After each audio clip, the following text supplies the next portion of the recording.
안녕하세요. 안녕하세요. 대한신장학회 홍보위원 대전을지대학교 병원 신장내과 의사입니다. 벌써 한 달이 훅 지났네요. 3월까지만 해도 꽃샘추위로 눈도 오고 했었는데 이제 4월이 되니까 확실히 날이 기온도 올라가고 벌써 길에는 벚꽃이 피었더라고요. 올해는 봄이 짧다고 하니까 우리 구독자분들 이 짧은 봄 잘 즐기셨으면 좋겠습니다. 오늘 저희가 함께할 내용은 그동안 저희 매달 이런 강의 계속 지속돼 올 때마다 그 구독자분들이 많이 궁금해하셨고 항상 실시간 질문 주셨던 신장 이식에 대한 내용이고요. 오늘 저희 신장 이식에 대해서 저희 그 대한민국 신장 이식의 대가 두 분이 나오셔서 그 신장 이식의 모든 것에 대해서 다 알려주실 예정입니다. 우리 교수님들 인사 부탁드립니다. 예, 거창의 말씀 감사합니다. 삼성서울병원의 이식외과의 박재범입니다. 안녕하십니까. 삼성서울병원 신장내과 장혜련입니다. 네, 저희 이식외과, 신장내과, 이식에 대해서 저희 대가분들 두 분 오셨고 진짜 바쁘신 중에 시간 내주셔서 제가 개인적으로도 너무 감사드립니다. 예, 불러주셔서 감사합니다. 네, 오늘 그동안 우리 구독자분들이 궁금해하셨던 이식에 대한 모든 내용이 교수님 강의 파일에 다 들어있기 때문에 모두 집중해서 귀 쫑긋하고 들어주시면 좋을 것 같습니다. 교수님 시작해 주실까요? 예.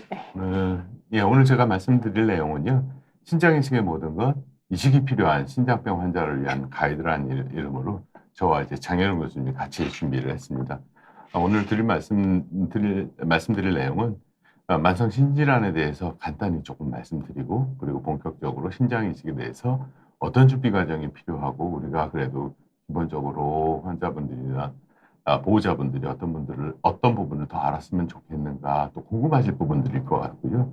그리고 신장 이식 수술과 회복기 관리, 그리고 가장 중요한 합병증 중에 하나인 감염 관리에 대해서 좀 말씀드리고, 전반적인 관리사항, 그리고 Q&A로 이렇게 넘어가도록 하겠습니다. 그럼 먼저 그럼 먼저 만성신질환에 대해서 간략하게 살펴보고 이식에 대해서 말씀드리고자 합니다. 오늘 이렇게 유익한 자리, 귀한 자리에 불러주셔서 감사드리고, 제가 평소에 존경하는 박재범 교수님과 그리고 신장학회에서 계속 수고해 주신 이수아 교수님과 함께 이런 자리에 참석하게 돼서 매우 기쁘게 생각하고, 신장 이식에 대해서 궁금하게 생각하시는 여러분들께 도움이 되기를 바라며 시작하겠습니다. 신장 이식은 말기 신부전 환자분들에게 권고되는 신대체요법의 중요한 치료 방법입니다. 만성 신질환은 3개월 이상 지속되는 신장의 구조적, 기능적 이상을 일컫습니다. 만성 신질환의 단계는 사구체 여과율을 기준으로 이와 같이 1단계부터 5단계까지 나뉘어져 있고, 5단계는 사구체 여과율이 15 미만인 매우 진행한 마지막 단계의 만성 신질환이며, 이 중에서 말기 신부전은 5단계에 도달한 환자분들 중에 신대체요법이 필요한 상태로 더욱 진행하신 분들의 상태를 말기 신부전이라고 할 수 있겠습니다. 신대체요법의 적응증은 사구체 여과율이 낮다고 해서 무조건 하는 것이 아니고, 이와 같이 신대체요법에 필요한 적응증을 크게 5가지로 나누어 볼 수 있습니다. 오심과 구토, 소양감 등 요독 증상이 유의한 경우, 그리고 요독성 심낭염이나 뇌병증과 같은 심각한 요독증이 합병증이 있는 경우, 폐부종이나 신부전 증상이 발생하면서 중증의 체과부하가 있어서 내과적 치료에 약물 치료에 반응하지 않는 경우, 또한 약물 치료로 조절되지 않는 고칼륨 혈증과 대사성 산증이 중요한 신대체요법의 적응증입니다. 또한 요독 수치가 지속적으로 상승하면서 위에 말씀드린 4가지 상기 합병증이 거의 발생할 것으로 예견되는 경우에는 신대체요법을 시행하여야 합니다. 교수님이 말씀해 주신 사구체 여과율이라고 하는 것은 이제 정기적으로 매달 한 번씩 저희와 함께 해주시는 구독자분들 잘 아시겠지만, 사구체 여과율 어렵다 하면 저희가 신장 점수로 알고 계시라고 말씀드렸었거든요. 그래서 사구체 여과율이라 하면 신장 점수를 얘기를 하는 거고, 신장 점수가 낮다고 해서 무조건 투석이나 이식을 준비하는 게 아니고, 교수님 말씀해 주신 것처럼 증상이 뚜렷하게 있을 때, 또는 검사상 이상소견이 예견이 될 때, 그럼 이제 투석이나 이식을 준비하게 되는 거죠. 그렇죠? 그렇습니다. 그래서 자료를 좀 보여드리면 2017년도에 발표된 자료를 보여드리는 것인데, 2001년 이후 우리나라의 등록된 투석 환자분들의 생존율을 봤을 때는 이렇게 여자, 남자 환자분들 모두 시간이 흐를수록 10년 생존율은 점차 저하되는 그런 경과이고 5년 생존율은 이 자료가 나올 당시에는 60% 이상이었지만 최근에 70% 이상으로 개선되어 더 예후가 좋아졌다는 그런 보고는 있으나 이 그래프에서 보여드리는 바와 같이 신장 이식이 뛰어난 생존율에는 한참 미치지 못하는 그런 결과입니다. 따라서 생존율을 이렇게 올리고 환자분들의 삶의 질도 좋게 해줄 수 있는 신장 이식이 신대체요법의 가장 이상적인 치료 형태로 받아들여지고 있습니다. 신대체요법은 앞서 말씀드린 바와 같이 크게 투석과 신장 이식으로 나눌 수 있습니다. 투석에는 혈액투석과 복막투석이 있고 신장 이식에는 생체 신장 이식과 뇌사제 신장 이식이 있습니다. 그러면 왜 제가 앞서 보여드린 자료에서 이 신장 이식 환자분들의 생존율이 더 좋은 것인지 신장의 기능을 중심으로 말씀드리도록 하겠습니다.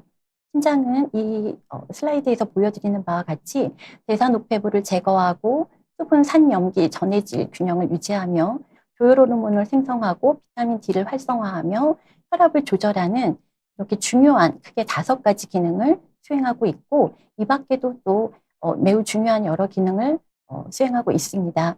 그런데 이제 중요한 5가지 기능을 추리라면 이렇게 말씀드릴 수 있을 것이고 이식은 투석은 이렇게 대사 노폐물 제거와 수분, 산, 염기, 전해질 균형 유지의 기능만을 대체해주는 치료인 반면 신장 이식은 신장에서 수행하는 주요 모든 기능을 거의 완벽하게 대체해주는 치료이기 때문에 신장 이식이 예후가 좋고 그리고 삶의 질도 또한 더 향상시켜주는 훌륭한 신대체요법이라고 할 수 있을 것입니다. 우리 환자분들이 보통 이제 말기 신부전에 도달했다 그러면 이식은 그 선택지로 생각을 못 하시거든요. 이제 투석에 대해서만 생각을 하시는데 교수님 이렇게 설명해 주시니까 도움이 많이 될 것 같아요. 그 이제 말기 신부전에 도달했을 때 선택할 수 있는 선택지가 혈액투석, 복막투석, 그리고 신장 이식이 있는 거고 혈액투석, 복막투석은 우리 갖고 있는 실제 신장 기능을 다 대체하지 못하기 때문에 사실 가장 이상적인 치료법은 신장 이식이 되는 거죠. 네, 맞습니다. 네. 정리 감사합니다. 네. 예. 그래서 드문 경우, 드물다기보다는 특별한 경우에는 신장 이식보다는 투석을 우선적으로 시행하여야 하는 경우가 있습니다. 그러한 경우를 말씀드리면 감염성 질환, 특히 만성 불응성의 어떤 현성 감염이 있을 때는 면역 억제제를 투약하여야 하는 신장 이식을 바로 진행할 수는 없습니다. 악성 종양 또는 악성 종양으로 진행할 위험성이 매우 높은 경계성 종양을 가지고 계신 경우에도 신장 이식을 바로 진행할 수는 없고 중증의 자가면역성 질환이나 중증의 심혈관계 질환이 동반된 경우에도 신장 이식을 바로 진행하기보다는 투석을 우선적으로 시행하여야 합니다. 그러나 중증의 심혈관계 질환 같은 경우는 치료 후에 상태가 호전 및 안정되면 신장 이식을 진행할 수 있게 되는 경우가 많이 있습니다. 그리고 고령의 경우 이제 연령이 어느 연령까지 신장 이식이 가능하다는 그런 어떤 그런 한계 연령을 명확하게 말씀드리긴 어렵습니다. 요즘은 이제 고령인 환자분들도 신장 이식을 받으시는 경우들이 드물지 않게 있습니다. 그러나 고령일수록 연세가 많은 분들일수록 동반 질환, 중증의 동반 질환을 가지신 경우가 많기 때문에 신장 이식과 투석을 결정하실 때 담당 선생님과 잘 상의하시는 것이 중요하겠습니다. 나이가 많으면 이식을 못한다라고 오해하실 수 있는데 나이는 이제는 그 한계점은 아닌 거네요, 그렇죠? 예. 네, 그래서 이제 신장 이식 전에 말기 신부전 환자분들, 즉 수혜자가 되실 분들의 검사와 치료에 대해서 간략히 말씀드리겠습니다. 환자분들은 우선 면역학적 위험 요인을 평가받게 되는데 교차 반응 혈액형 그리고 기증자 유전자에 대한 항체 검사, 동물 유전자 검사를 시행받으시게 됩니다. 전반적인 건강 상태를 확인하기 위해서 심혈관계 질환을 확인하기 위한 심전도 심장 초음파, 다리혈관 초음파 등을 시행받으시게 되고 폐질환을 확인하기 위한 흉부 방사선 검사 또는 CT, 소화기 질환에 대해서 내시경 검사, 감염성 질환에 대한 정밀 검사, 이비인후과 치과 검진, 그리고 감염내과 협진을 통한 예방접종 시행, 그리고 여성 환자분일 경우에는 유방 검사와 산부인과 검진을 시행받으시게 됩니다. 이러한 과정을 통해서 동반 질환에 대한 정밀 검사와 치료가 이루어지게 되고 암과 주요 장기 기능 이상을 배제한 이후에 신장 이식을 진행하게 됩니다.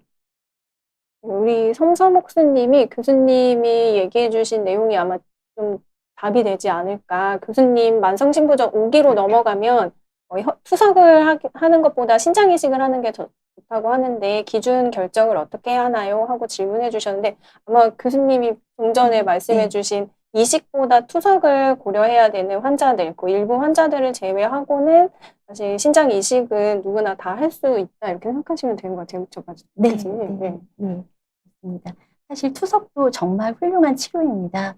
훌륭한 치료이지만 투석보다 이식이 신장의 기능을 좀 더 완벽하게 대체해주는 치료이기 때문에 하실 수 있다면 신장 이식을 하시는 게 좋다는 것을 말씀드리고, 그리고 이제 다음으로 신장 이식 전 기증자 검사를 말씀드리도록 하겠습니다. 기증을 하시는 분들은 면역학적 검사로서 교차 반응 검사와 혈액형, 유전자형 검사를 시행받으시게 되고 신기능과 대사적 위험 요인을 평가하기 위해서 혈액 검사와 요검사, 24시간 요검사를 시행받으시게 됩니다. 그리고 신장의 구조적 상태를 평가하여야 하는데 신장 CT를 통해서 신장의 형태학적 상태와 혈관 상태를 정밀하게 평가하게 됩니다. 과거력과 동반 질환에 대한 추가 검사 및 조치가 필요한 경우가 있는데 고혈압이나 당뇨병 또는 내당능 장애, 당뇨 전 단계라고 볼 수 있겠는데 이러한 질환력이 있는 기증을 희망하시는 분들은 좀 더 정밀 검사가 필요하게 되고 필요시 약제 조정이나 식이 상담, 영양 교육을 받으셔야 하며 흡연자일 경우에는 반드시 금연 교육을 받으시고 금연을 실천하셔야 하겠습니다. 신장 이식한다고 하면 받는 분의 입장에서만 생각을 했었는데 지금 교수님 말씀해 주신 거 보니까 당연히 이제 기증하시는 분도 이식 전에 이런 다양한 검사들을 해야 되겠네요. 그래야 이제 이식하고 난 이후에 받으시는 분, 주시는 분 모두가 행복한 그런 상황이 생길 수 있죠. 그럼 이제 콩팥병이 뭔지 우리 교수님이 간략하게 설명해 주셨고, 이 신대체 요법의 선택지로서 하나가 또 이식이라는 게 있기 때문에 반드시 말기 신부전이 됐을 때 바로 투석을 하는 게 아니라 특정 상황이 아니라면 이식이 가능한 상황이라면 이식을 할 수 있다. 그래서 이식적 검사들이 이런 게 필요하다 이렇게 말씀 주셨는데요. 이제 검사 다 하고 나면 구체적으로 그 신장 이식 수술까지 가는 그 절차들은 어떻게 될까요? 우리 박재범 교수님이 이제 상세하게 말씀 주실 것 같은데요. 네. 제가 바톤을 이어받아서 이제 말씀드리겠습니다. 신장 이식의 절차는 일단 기증 후보가 생체 기증 후보가 있는지 없는지에 따라서 이제 크게 갈라질 것 같은데요. 생체 기증 후보가 있다면은 기증자 수혜자가 뭐 상담, 검사 등을 통해서 그리고 가족이라 하더라도 코너스 승인 절차가 필요합니다. 절차 확인 후에 신장 이식이 진행이 되고요. 기증자가 생체 기증자가 없는 경우에는 검사 등 여러 가지 것들을 절차를 앞에와 같이 거쳐서 뿐만 아니고 대기해야 되는 과정들이 들어가는 것이 조금 완전히 좀 다르다고 할 수 있습니다. 그렇다면 우리가 생체 기증자 신장 이식을 받을지 뇌사 기증자 신장 이식을 받을지 우리 마음대로 선택하는 것은 아니고요. 그리고 가족 중에도 생체 기증 의사가 있더라 하더라도 모두가 다 기증 가능한 것은 아닙니다. 일단 기증자의 안전, 건강 고려가 최우선이고 이러한 부분들 포함해서 의료진과 상의해서 진행하시는 게 맞습니다. 뇌사 기증 신장 이식의 경우에 장점은 가족 중에 이제 기증 수술을 받을 필요가 없다는 것은 장점입니다만 단점으로는 특히나 국내에서 대기 기간이 상당히 필요합니다. 아마도 궁금하실 부분일 것 같은데요. 얼마나 걸리나 데이터로 말씀드리면은 양쪽이 조금 다르지만 사실은 같은 얘기입니다. 해당 연도에 신장을 받은 환자들의 대기 기간의 평균들을 보면은 최근에는 8년 이상 9년에 가까운 정도의 대기 기간. 이건 그 해 받은 사람들이 얼마 기다렸는지를 말씀드리는 데이터고요.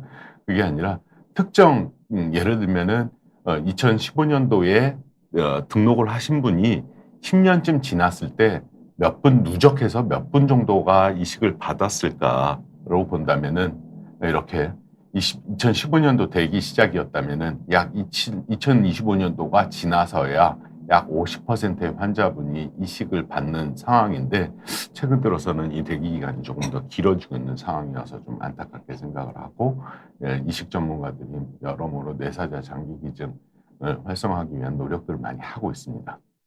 그러면 이제 본격적으로 신장 이식에 대해서 말씀을 드릴 건데요. 말씀드리기 전에 어떤 요인들이 신장 이식 후 경과에 영향을 미치는지는 여타 다른 암 수준이나 이런 것들하고는 조금 다른 측면이 있는데 이때 이제 단순히 환자 한 분만 고민해야 되는 부분들이 아니고 어떤 기증자가 어떤 조합으로 그리고 둘 간에 어떤 면역학적인 위험이 있는지에 따라서 그 경과가 직후 또는 장기적인 경과에도 크게 차이가 나서 큰 요인들로는 이것들을 세세한 것들을 좀 묶어서 말씀드리자면 면역학적인 요인 그리고 환자분 개인의 심혈관계 질환이나 당뇨 유무 그리고 그 뒤에 발생될 수 있는 감염의 합병증 그리고 조금 더 장기 얘기지만 악성 질환의 발생 유무 등이 환자분의 경과에 영향을 미치는 요인인데 그러다 보니까 이제 제가 어려운 얘기를 이제부터 조금 말씀드려야 되는데 여기부터 이제 잠시 어려운 얘기가 시작될 것 같아서 집중하고 들어주셔야 될 거예요. 처음 듣는 굉장히 생소한 얘기실 겁니다. 네. 예, 우리가 이제 면역 체계가 무엇이고 거부 반응이 무엇이고 그래서 왜 면역 억제 치료가 필요한지를 환자분들이 이해하시면은 좀 더 효과적인 치료가 되지 않을까라는 생각에서 준비를 했는데요. 면역 체계의 역할은 결국 나와 남을 구분해서 나를 방어 또는 경우에 따라서는 그 남이 대개는 세균 바이러스거든요. 그걸 공격함으로써 나를 지키는 그런 자연적인 현상이고 주로는 감염으로부터 나의 몸을 방어하는 역할들을 합니다만 이식의 경우에는 이때 신장 이식표는 내가 아닌 남으로 인식돼서 어려운 점들이 있지요. 면역 체계의 주전 플레이어라고 하면은 면역세포, T세포, B세포 말고도 항체가 매우 중요합니다. 이런 우리 면역 체계 속에서 어떻게 보면은 내 몸이 아닌 신장 이식편이 들어왔다면은 그것들을 오히려 거꾸로 남으로 인식하고 공격하는 현상이 결국 거부 반응이라고 말씀드릴 수 있는데 이것은 어찌 보면 너무 자연스러운 현상입니다. 그래서 이런 자연적인 현상을 피하기 위해서 면역 억제제 치료가 필수적입니다. 아울러서 이 뒤에 설명드릴 내용인데요. 그래서 이식 전에는 복잡한 면역 각적 검사들을 해서 나와 남을 구별하는 식별 암호 등 또는 남에 대한 항체가 뭐 어떤 것이 있고 그리고 그 반응이 어떤지 얼마나 센지 이런 것들을 사전에 검사하는 게 여타 치료하고 조금 다르다고 말씀드릴 수 있습니다. 이 면역 체계 거부 반응 설명이 저는 사실 예전에는 진짜 어려운 얘기라서 환자분들한테 설명드리기가 어려웠는데 코로나를 겪고 예, 난 맞습니다. 이후에 조금 쉬워진 면이 있거든요. 예, 예. 그 환자들한테 코로나 항체 아시죠? 이렇게 하면 이해하시더라고요. 교수님들도 그렇게 하시나요, 혹시? 예. 그래서 코로나로 전 국민들의 의학 네, 상식이 네, 많이 좀, 높아졌는데요. 네, 항체가 예. 되게 낯선 단어였는데 지금은 이제 네. 또 익숙한 단어가 돼서 항체라는 거 아시죠? 하면서 우리 몸도 남에게 들어온 장기에 대한 항체가 있습니다. 그렇게 우리 구독자분들 이해하시면 될 것 예, 같습니다. 그 경우에 항체는 우리 몸에 도움이 되는데 이런 이식에서는 생겨나는 항체는 좀 괴로운 부분들이 있습니다. 기본적으로 이제 혈액형이 가급적이면 맞아야 되겠다. 요즘에는 혈액형 안 맞아도 되지만 대신에 그 혈액형도 항체에 대한 역할을 알아야 됩니다. 그리고 아까 HLA 우리 조직 항원이라는 것을 제가 나와 남을 구별하는 식별 암호라고 말씀드렸는데요. 이 암호 체계가 어떻게 되어 있는지를 알아야 그 뒤에 검사 결과들을 해석을 할 수 있거든요. 그리고 이런 대표적인 그런 검사 중에서 그냥 피를 맞춰보는 것이라고 말씀드리면 쉽게 이해하실 수 있을 것 같은데요. 이런 교차 반응 검사에 따라서 이게 교차 반응 검사의 한 예이고요. 에 따라서 환자분의 이식 경과들이 달라져서 전체 신장 이식 환자가 이런 경과라면은 음성인 경우에는 교차 반응이 음성인 경우에는 이렇게 좋은 성적들을 보여주지만 양성인 경우에는 이렇게 현격히 떨어지는 성적들을 보여주거든요. 이걸 또 이제는 세분화해서 나눠서 그냥 양성 말고도 이 교차 반응에는 음성이지만 유세포 교차 반응이라든지 DSA 이런 검사들이 양성 유무에 따라서 이렇게 예후들이 달라져서 이런 검사들을 사전에 하게 되고요. 요즘엔 특히나 우리 HLA 항원에 대해서 항체가 있는지 없는지 유무 확인뿐만 아니라 얼마나 센 놈을 가지고 있는지를 측정이 가능합니다. 이때 특히 기증자와 특이적으로 반응하는 항체를 기증자 특이 항체, 줄여서 영어로 DSA라고 합니다. 예, 그러면은 이제는 우리가 미리 검사를 해서 어느 정도 면역학적 위험 요소들이 있는가를 알아보았다면은 그 뒤에 이제 우리가 생길 수밖에 없는 거부 반응에 대해서 어떻게 예방하는가, 면역억제 치료에 대해서 좀 말씀드릴 텐데요. 크게 전략적으로 접근하는 방법은 두 방법이라고 이해를 하시면 될 것 같습니다. 뭐 A의 경우에는 항체가 있는 경우에 특히나 혈액형이 안 맞아서 이식하는 혈액형 부적합 신장 인식이라든지 HLA 항체가 수혜자의 몸에 많이 있는 이런 경우에는 항체를 줄이기 위한 노력을 추가로 더 해야 되는데요. 이런 항체를 줄이기 위해서 쓰는 저희들의 무기는 주로는 이제 혈장 교환술입니다. 체내에 있는 항체들을 투석과 비슷한 원리로 항체들을 밖으로 빼고 다시 피를 돌려주는 혈장 교환술을 이식을 준비하면서 앞에 미리 항체를 충분히 낮춰 줄여서 떨어뜨려서 하는 방법인데 이 경우는 혈액형 부적합 신장 이식과 HLA 항체 양성과 교차 반응 양성 이식에서 쓰여지는 탈감작의 전처치 방법입니다. 항체를 줄이는 방법이 있고요. 그리고 모든 이식 환자한테 다 포함이 되는 얘기인데 앞서도 면역세포의 역할들이 있지요. 이럴 때 이 면역세포가 외부 남에 대해서 자극을 받아서 이런 세포들이 활성화가 되고 반응이 높아지는데 이런 거를 세부적으로 보면 여러 가지 단계에 걸쳐서 작용하는 약제를 쓰는 것입니다.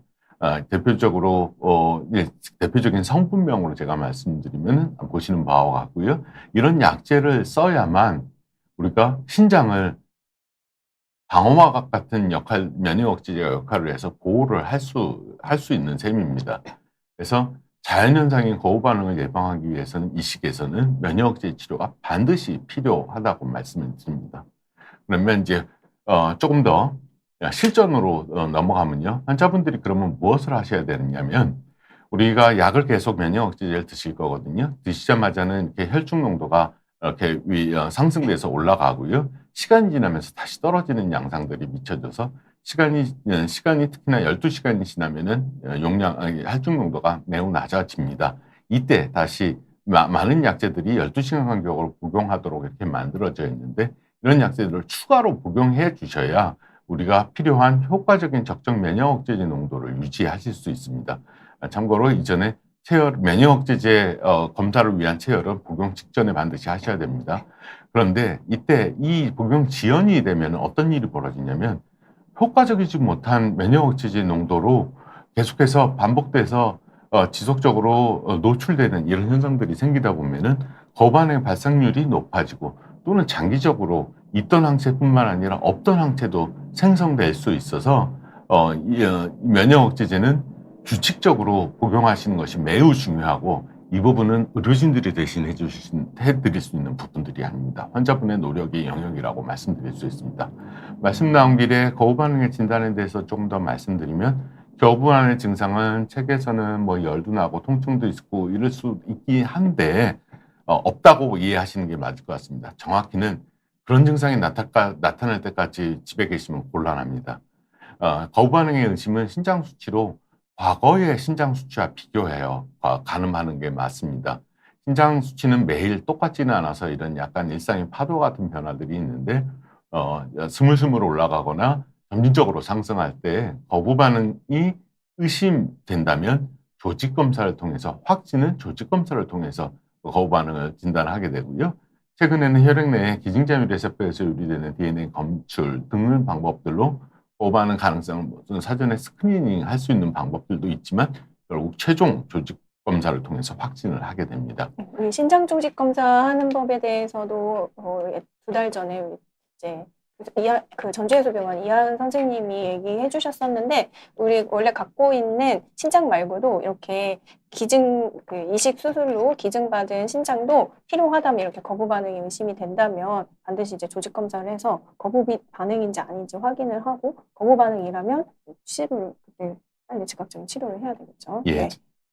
제가 앞에 말씀드린 내용 중에 조금 되게 복잡한 부분들이 있다면은 이 슬라이드의 흐름을 좀 보시면 될 것 같습니다. 이게 심화학습 인셈인데요. 그러면 신장 이식을 받는 환자들의 면역 억제 치료는 같나요? 그렇지 않습니다. 환자마다 앞서 면역학적인 위험 요소를 검사들을 했지요.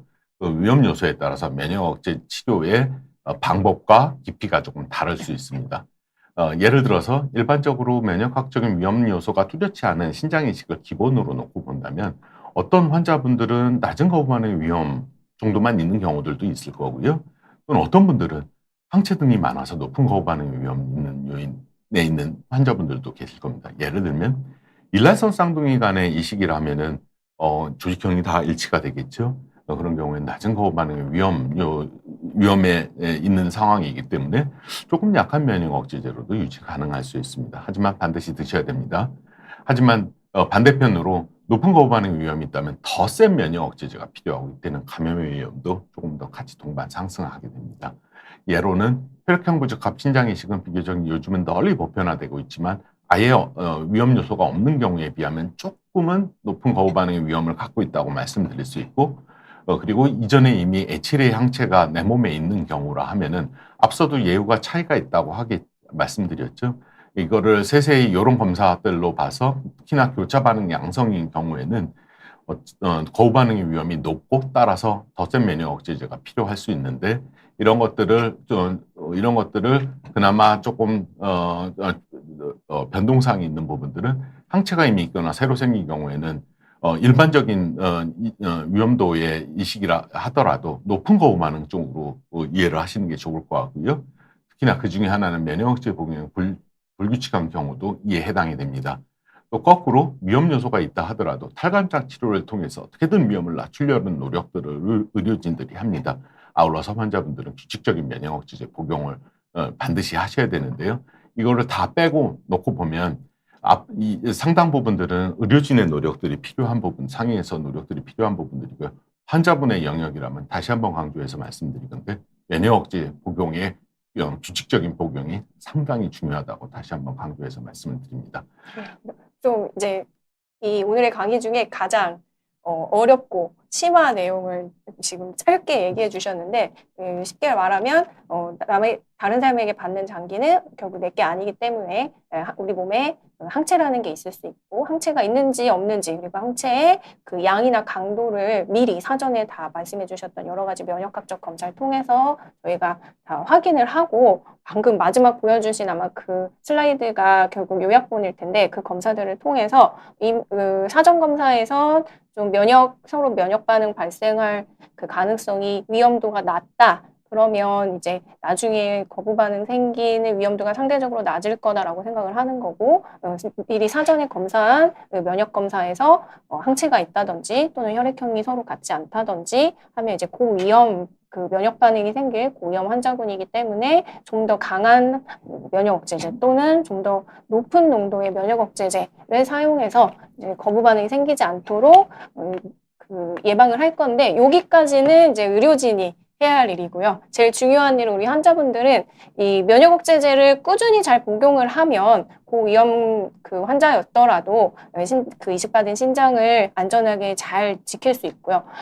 이식 전에 뭐 면역 검사한 거에서 비교적 거부 반응 발생 위험도가 낮게 나왔다고 하더라도, 만약에 그 면역 억제제를 정기적으로 규칙적으로 잘 복용하지 않으시면 그러면 또 거부 반응 발생할 위험이 높기 때문에 우리 환자분들이 잘 해주셔야 하는 거는 결국 면역 억제제를 잘 드셔라. 근데 중요한 게 아까 12시간마다 이렇게 농도 변화가 있다고 했으니까 시간 12시간 꼭 지켜서 시간에 맞춰서 복용하시는 게 그게 가장 중요합니다. 그래서 뭐 여러 가지 의료진이 신경 써야 할 거는 저희가 고민하고 이제 차차 풀어나갈 거기 때문에, 오늘 시청하고 계신 우리 구독자분들은 만약에 이식을 한다 하면은 다른 건 다 잊으셔도 면역 억제제 시간 맞춰서 먹으라고 했지, 시간 딱 알람 해가지고 약 복용하시는 거, 그거 제일 중요하다고 생각하시면 될 것 같습니다. 그래서 이런 이제 검사들 다 하고 나면은 실제 수술은 어떻게 진행이 되나요? 그리고 환자분들이 또 수술 어떻게 진행되는지 엄청 궁금해 하시고요.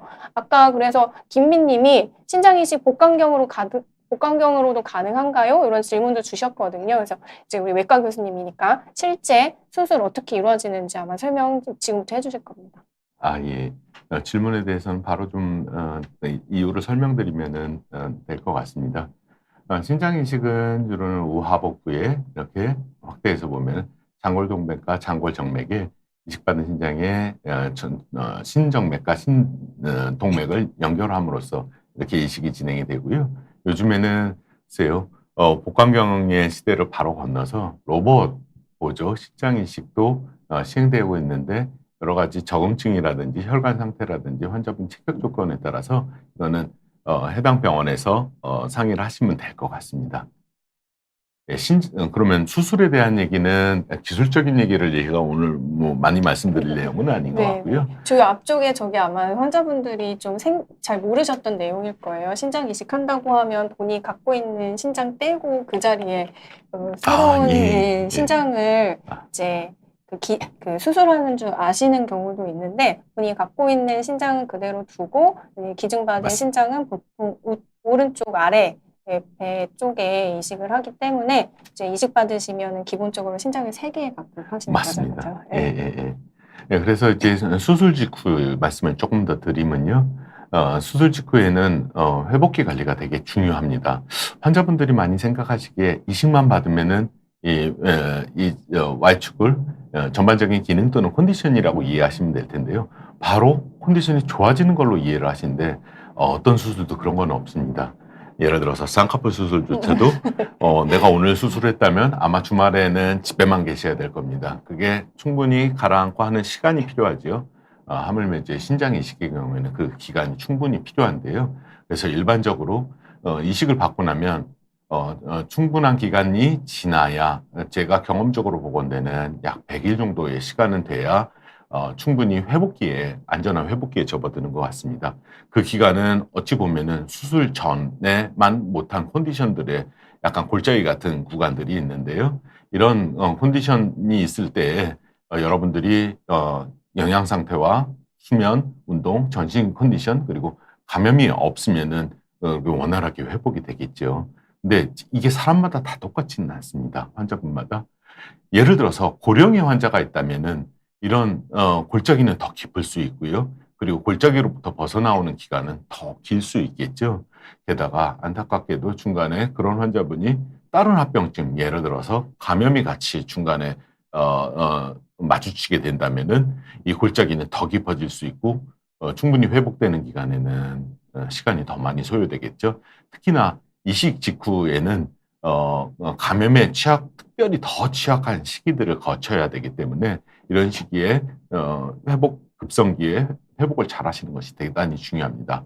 신장 이식 후에는 여러 가지 변화들이 있는데 제가 신장 입장에서 생각을 해보니까 신장은 뜬금없이 이사를 와서 옮겨진 새로운 환경에 낯설은 상태에 놓여지게 있어서 제가 환자분한테 설명드리기로는 마치 갓난아이한테 말 안 듣는다고 화내고 이러지 않잖아요. 뭐든지 다 맞춰야 된다고 생각하시면 맞을 것 같은데 이런 변화들은 신장 이식 직후의 영양 상태나 대사 상태, 대사성 질환의 유무 또는 이런 상태들이 계속 바뀌고 그리고 면역억제를 복용하는 컨디션이라는 점을 유념하셨으면 좋겠고 그리고 조금 생소하실 수 있는데 신장 이식 직후에는 근간섭증이 현격히 생기기 때문에 이런 부분들로부터 빨리 극복하시는 또는 노력하시는 게 중요합니다. 우리 갓난아기들 100일 되면은 그 위험한 시기 예전에는 지났다고 100일 잔치 했었는데 비슷하네요. 그죠? 갓난아기처럼 수술 지나고 맞습니다. 100일 때까지는 특히 주의해야 할 점들이 많고 영양 상태나 수면 운동 잘 지키셔야 된다. 우리 계란 마가린 님이 지금 삼성병원 다니신데 아마 두 분 교수님 분 중에 환자일 수도 있을 것 같은데 신장 이식 준비 중인 말기 신부정 5기 가족입니다. 이미 면역 검사 다 끝내셨고 공여자가 과체중이라서 지금 체중 감량하면서 수술 날짜 잡으려고 준비 중인데요. 받으시는 수혜자분이 단순 사무직이면 그 말씀 주신 것처럼 3개월 정도의 회복 기간이면 다시 그 업무에 복귀할 수 있는지 좀 궁금해 하시거든요. 교수님, 그 수술 후 100일이 제일 중요하다고 했는데 만약에 그냥 단순 사무직이라면 3개월 후에 다시 직장 생활 가능할까요? 예, 일반적으로 그래도 앞에 급성기를 잘 지내셨다면은 3개월이면은 대부분 사무실에 나가셔서 일하시는 데 문제는 없고요. 경우에 따라서는 본인의 경력을 위해서 그 공백기를 더 줄이기 위해서 더 일찍 나가신 분들도 보긴 했는데 네. 그래도 3개월 정도는 충분히 쉬시기를 권장해 드립니다. 네, 아마 그래도 이제 많은 사람들 접촉하는 걸 조금 피하시는 게 좋을 것 같아서 저는 개인적으로는 만약에 복귀하셔야 되면 이제 그런 회식 자리나 사람 만나는 일 맞습니다. 적게 하시고 마스크 착용하시라고 말씀드리긴 예, 하거든요. 예, 네. 맞습니다. 네, 답변이 되셨을 것 같아요. 네. 예, 그 뒤에도 제가 조금 더 말씀드리면 신장이식 후의 합병증은 거부 반응 외에도 제일 주의하는 특이점들이 감염인데요. 감염은 거부 반응만큼이나 중요한 합병증인데 초기에는 특히 바이러스성, 이후에는 세균, 진균 감염이 빈번한데 특히 38도 이상의 고열이 지속되는 경우에는 반드시 수술 이식받은 병원의 의료진과 상의하시는 게 맞습니다. 참고로 감염이 발생할 때는 면역 억제제를 어떻게 써야 되는지를 보면 특히나 심각한 감염인 경우에는 면역 억제제 감량 또는 중단이 매우 중요합니다. 특히 BK 바이러스는 대개는 증상은 없으신데 이 바이러스의 경우에는 이 바이러스 특이적인 치료약이 없습니다. 따라서 이 바이러스를 컨트롤하는 데서는 면역 억제제 감량 또는 중단이 대단히 중요한 치료의 하나이기 때문에 이런 관계들을 이해를 하신다면은 전반적인 신장 이식 후의 상태를 이해하실 수 있을 것 같습니다. 참고로 거부 반응이 발생이 돼서 이 경우라면은 면역 억제제를 강화하는 치료를 받게 되는데 이때는 역시 거꾸로 감염 위험성은 증가한다고 이해하시면 되겠습니다. 전 국민이 코로나를 겪으면서 뭐 실전에서 제대로 된 훈련들을 받았는데요. 역시나 제일 중요한 건 손위생과 마스크 착용이라고 말씀드릴 수 있습니다. 이 감염과 아마 연결되는 질문일 것 같은데 그렇다면 우리 블루스카이 님이 이식받고 나면 애완견 못 키우나요? 라고 질문 주셨거든요. 우리 이제 복막투석하는 환자들도 애완견 집에서 키우실 때 좀 이제 복막투석하는 공간이랑 분리해서 키우셔라 이렇게 그리고 만약 키우지 않는 중이시라면 새로 애완견을 키우지는 않으시는 게 좋겠다 이렇게 전에 이제 강의에서 설명드린 적이 있는데 이런 감염증 예방을 위해서 이식받고 난 직후에 애완견 못 키우나요, 교수님? 예, 이 경우에 짧게 말씀드려야 맞는지 모르겠네요. 짧게 말씀드린다면 권장되지 않습니다지만 그렇게 단순하지 않지요. 애완견 기본적으로 예방접종 등의 관리들이 이제 반드시 잘 되어야 되고요. 특히나 애완견 또는 요즘에는 이제 반려묘도 많이 네, 키우시는 것 네. 같은데 이때 가장 위험한 요인들은 이제 마당에 있어서 외부로 출입이 자유로운 네네. 그런 애완동물들은 외부에서 어떠한 야생동물들과 놀다 올지 모릅니다. 그렇다면은 그로 인해서 나의 반려견은 잘 관리를 했지만 밖에서 마주치는 야생동물들과의 어떤 접촉을 통해서 또 옮겨올 수도 있고요. 그리고 사실은 이런 부분들은 확률의 문제인 것 같습니다. 저도 이렇게 쭉 환자분들을 뵙는 중에 그게 문제가 되는 경우들은 아주 빈번히 마주치지는 않았지만 환자분들이 잘 관리를 하셨어요.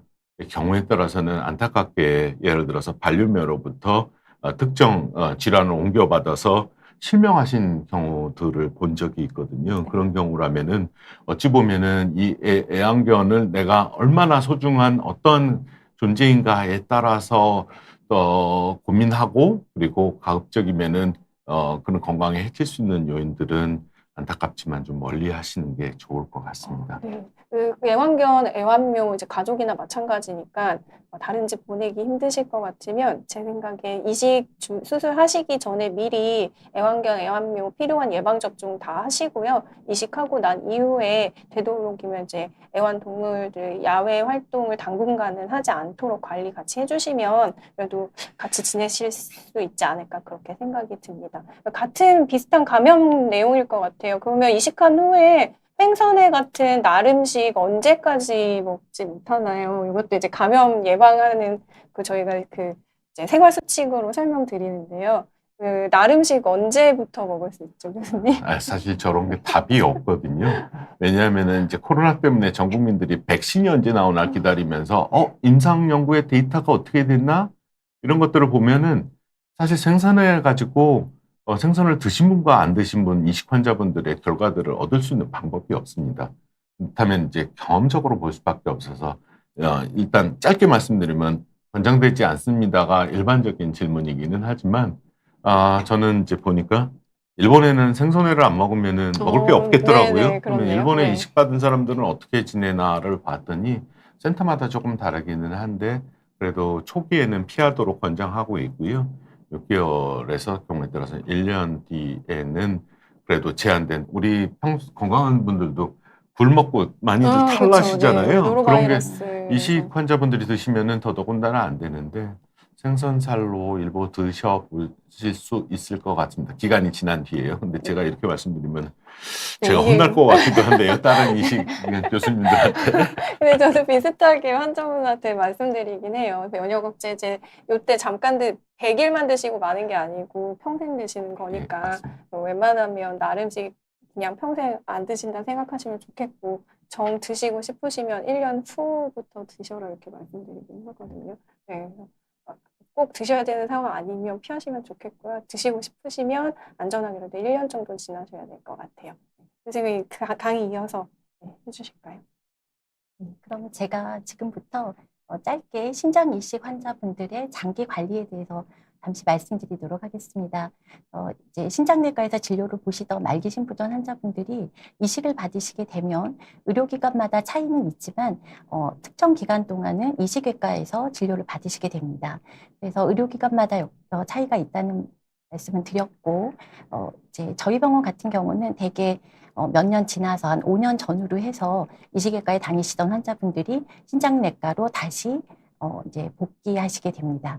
신장 이식 환자분들이 신장내과로 오시는 시점이 5년 전후다 보니까 그 이유는 장기 관리라고 말씀드릴 수 있겠고 돌아오실 때의 신기능과 그리고 동반 질환이 환자분들마다 정말 다양한 상태로 다시 돌아오시게 되는데 저희가 신장 이식 환자분들의 장기 관리에 있어서 크게 이렇게 3가지 요인을 좀 중점적으로 관리할 필요가 있다고 말씀드릴 수 있습니다.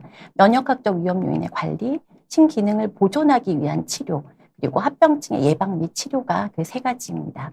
면역학적 위험 요인은 항체 검사와 BK 바이러스 검사 등을 통해서 면역 억제제가 환자분에게 가장 최적화된 그런 처방인지를 계속 재평가를 하면서 면역 억제제를 조정해서 처방해 드립니다. 신기능을 보존하기 위한 그런 보존적 치료로서는 혈압과 혈당 관리를 잘하고 심혈관계 합병증에 대한 추적 검사와 필요할 경우 치료 그리고 순환기내과의 협진 그리고 관리를 공고드리고 있습니다.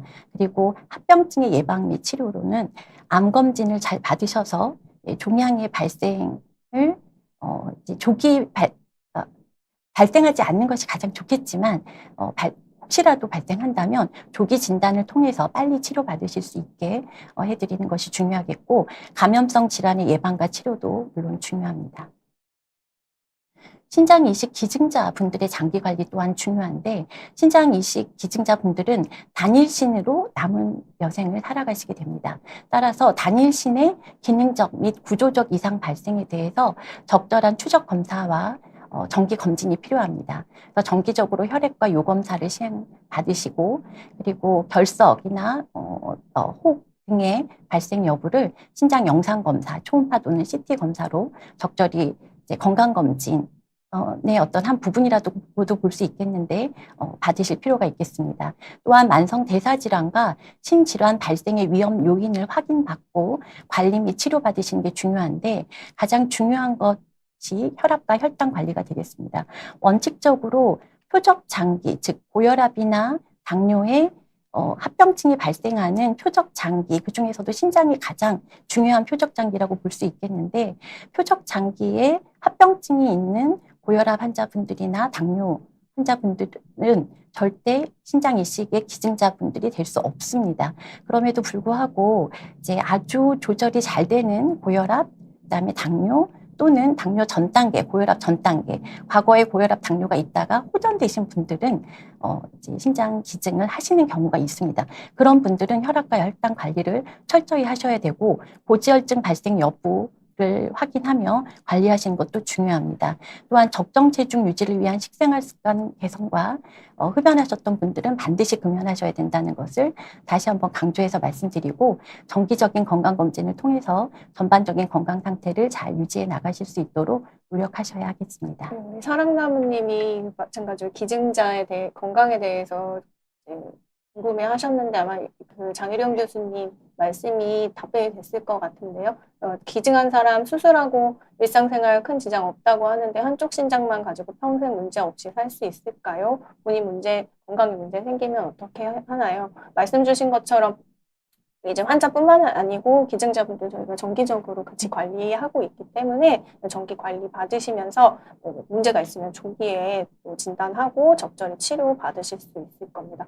비슷한 질문을 아까 제가 아이디 기억이 안 나는데 기증하고 나면은 직후에 기증자의 신기능이 20% 정도 감소한다고 들었다. 이후에 그 예후가 어떻게 되냐 이렇게 궁금해 하셨는데요. 우리 계속 저희는 이제 환자 쪽에서 받는 그 환자만 좀 검사 내용이나 이런 것도 그런 얘기들만 했는데 기증하신 분들 이 직후에는 20% 정도 감소하고 이후에 그 20% 감소한 채로 평생 사는 건지 우리 용인곰돌이님이 질문 주셨는데요. 이후에 그 예후가 어떻게 될까요, 교수님? 예, 그래서 절대적으로 신장의 용적이 감소하는 것이기 때문에 기증 전의 신기능 수치를 그대로 유지하시기는 어렵습니다. 물론 매우 드물게 기증 전에 거의 가깝게 신기능을 유지하시는 분들도 계시지만 대개는 어느 정도 신기능 사구체 여과율이라는 수치가 기증 전보다는 좀 감소한 상태가 되는 경우가 대부분입니다. 그러나 그 상태가 지나치게 감소하지 않도록 당연히 저희가 이제 기증자분들의 사전 검사와 그다음에 사후 관리를 도와드리고 있고 그리고 단백뇨가 동반되지 않는지 혈당이나 혈압은 정상인지 등을 잘 면밀히 추적 검사하며 진료해 드리고 있기 때문에 그렇게 염려를 많이 하시지는 않아도 된다고 생각하고 저희가 최대한 기증자분들이 기증 후에 신기능이 최대한 덜 저하되는 방향으로 기증 방향도 정하는 것을 이제 이식외과와 신장내과가 협의해서 잘 결정하는 경우가 대부분이기 때문에 너무 염려하지는 않으셔도 될 것 같습니다. 네, 점점 저희 그 의료진들도 받으시는 분 말고 기증자의 또 앞으로의 예후에 대해서도 좀 관심을 많이 갖고 있는 추세인 것 같아요. 그렇죠? 네. 그래서 같이 관리 받으실 거니까요. 이게 아마 이제 마지막 질문이 될 것 같은데 이게 현실적인 질문을 아까 주셨던데 수술하는데 비용 얼마나 들까요? 어떤 분이 그 질문 주셨거든요. 네.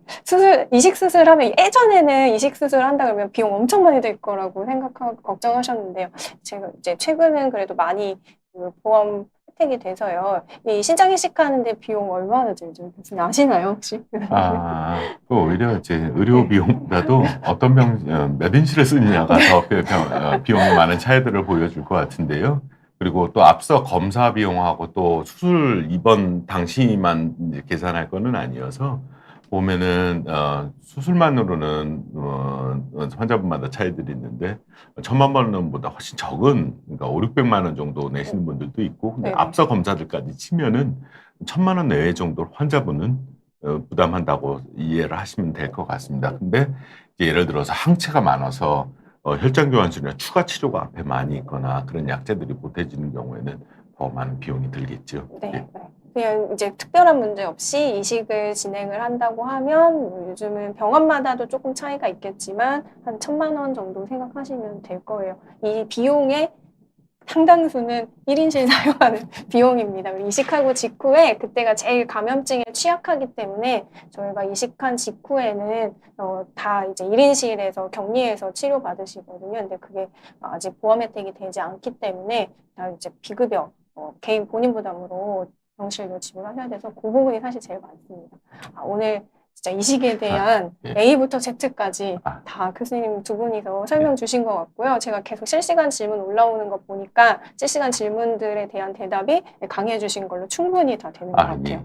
이제 마무리로 우리 이식이 필요한 그 심장병 환자들 정리, 한 슬라이드 하나로 정리를 우리 박종원 교수님이 해주실 겁니다. 예, 신장 이식은 투석만으로 극복할 수 없는 본인 신장을 대체할 수 있는 치료법이라고 말씀드릴 수 있고요.